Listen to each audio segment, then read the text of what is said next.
wall all the way to that wall, and please give it up for Ashlee Fairchild Jones.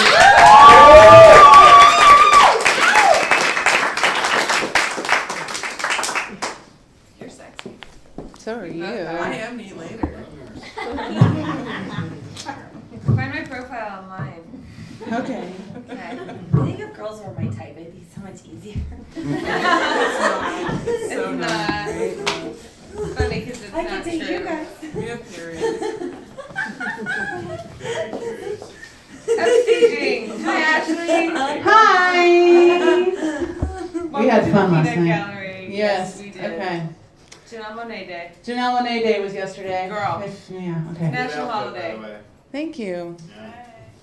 Dear Diary, this year I decided to date for the first time in my life. I was on the rebound from a pretty epic breakup, and it wasn't until I started dating that I realized I've never dated. I've had 3 big relationships in my life, and all of them just kind of started pretty instantly and ran for a couple years until each person I loved proved pretty much to be unavailable for any opportunity of advancement. I first started on Craigslist, which immediately made me feel like I'd have to embrace my inner porn skank to be with anyone. Then my roomie Megan was like, "You gotta join OkCupid." So I did. It was then that I first became a name with a profile. Since then, I've gone on dates with Dear Diary List Time, a 6'5" gardener who told me I was too tall, an uber-religious concrete pourer who ceased contact with me when I told him I believe God is everything, a pompous lawyer whose only dinner conversation was about how many Wi-Fi spots he had on his phone, a young, sweet, desperate correction officer who, after having one of my home-cooked meals and a little pity sex, woke up, did the dishes, and shoveled Megan and I's car out of our entire driveway, out of a snowstorm with no gloves. No gloves. And even after I told him I'm sorry, but I just don't think we're right for each other, he continues to send me epic long messages, trying his damnedest to convince me otherwise.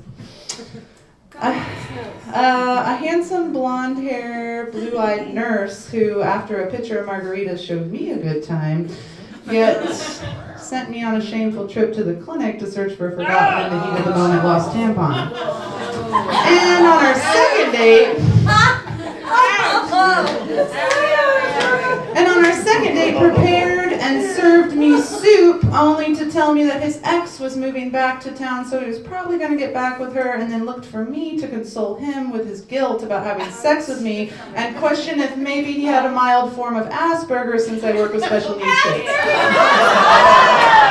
Yeah, good times. However, I was on a mission. I was going to find the love of my life, or at least say I fucking tried. I was over 30 and the clock was ticking. I was going out on dates at least once a week, sometimes double booking just to cover more ground.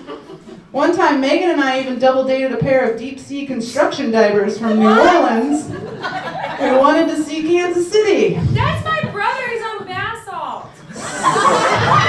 Thank you, Emily Frost. That's her wife, y'all. So we took him to the caddy shack in the brick and got him drunk. And then we went home laughing about how this shit could be a show. Yep. And guess what? For 4 months, I dated a consultant marketing IT and other stuff I don't understand guy who was brilliant and beautiful and successful and fun as hell. We had long conversations till the sun came up, and the sex wasn't half bad either. He had money, which is something I've never experienced, and he wined me and dined me, and one random week he even took me on a spur-of-the-moment vacation to the Virgin Islands where we partied with my dad, who lives there, and drank pina coladas and sang Elton John songs while the sun set on the water. It was a good time. Good time. See? OkCupid, man. I wanted to believe he was the one, but despite how hard I fell for the idea of this, it just wasn't the case. And disappointment after disappointment began to take its toll. Why the fuck was I doing this? What was the point? I was wasting so... Right?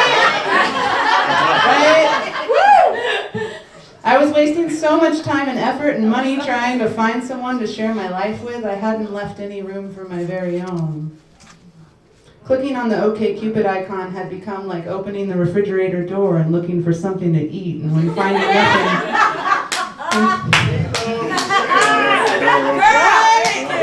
I know, I still do it!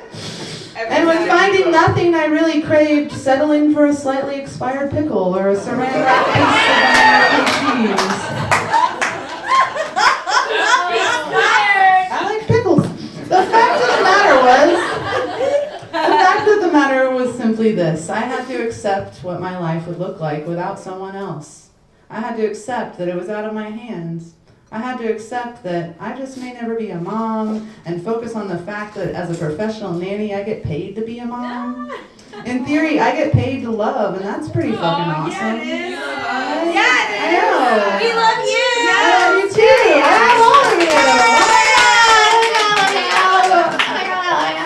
And for a while, I'd feel empowered in myself. I'd work out, be creative, find balance, stay positive, preach gratitude. But the desire for someone would always eventually find a way of creeping back up inside me. I cried my eyes out to my dad one night, telling him how scared I am that I was going to grow old alone and be an old maid. And he reassured me, like he always does, that love will find me as he found his soulmate in his 50s.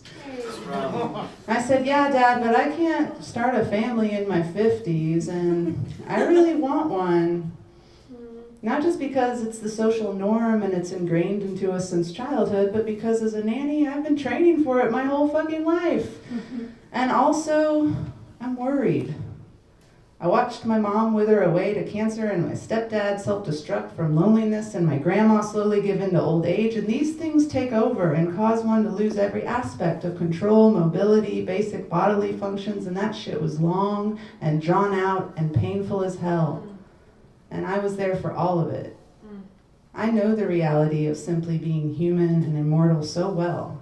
And I'm fucking more afraid of dealing with that alone in some state facility than anything else that death has to offer. Independence is temporary. Like it or not, we all lose it eventually and evolve right back into a state of dependence on one another. And unless we die quickly from some random act of tragedy or biology, we all have to deal with the fact that we have royally fucked up and lost our functional tribal ways. We have screwed ourselves with our obsession with individual success and forgotten that we need love and one another to survive. And that's just it. Whether we do it for love, or sex, or companionship, or babies, or just someone to hold our damn hand when we revert back into the infanthood of eldership, we do it because we are social creatures. No man is a fucking island. And we go online because no one talks to each other anymore. No one courts another, is betrothed. No one has the balls to approach anyone anymore. And even if they do, the pickings are slim as fuck, and the fear of rejection or failure is so much less of a blow when it's through the glare of a computer screen. And people online date for all kinds of reasons. Maybe they don't have any time, or maybe they don't have any game, or they're sick of the meat market, or they just don't have any access to anyone anymore. It's hard to meet people after school, and if you don't put yourself out there, your chances are even less. Unless you work in a social environment or create one for yourself, and even there's all kinds of variables that can still leave one frustrated and single and alone. I try my best to build a family unit through my close friends and family.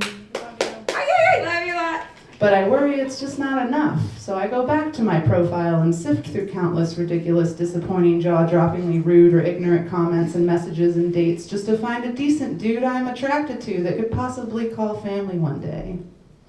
Because behind the seediness and ignorance and shallowness and shame of online dating, there's something quite profound.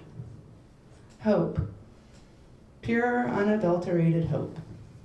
Hope that there is someone out there who is both compatible and available, whether it be for a quick, raunchy rendezvous or a genuinely real relationship. Hope that there is someone out there who can connect you, connect with you, enjoy your company, share a meal. Hope that maybe someone can be there to give a damn when you come home from work or wake up in the morning. Hope that a friendship can develop into a romance that sweeps someone off their feet. Or maybe just hope that one can get laid and feel the sacred need of touch and pleasure. Or hope, right? Or hope that someone will understand you for your fucked up fetishes and not judge you for them, perhaps even adore you for them. And we have hope because it happens. People do meet online and fall in love. And they are the success stories that keep us coming back and reactivating our profiles. Even after all the bullshit I've gone through and shitty dates and relationships gone wrong, I don't regret where they've taken me. I'm grateful for my failures, even if they sting. I've had some pretty amazing experiences and some pretty terrible ones too, but they've taught me things about myself and others. They've shaped me in a sense, and it's been a colorful journey to say the least.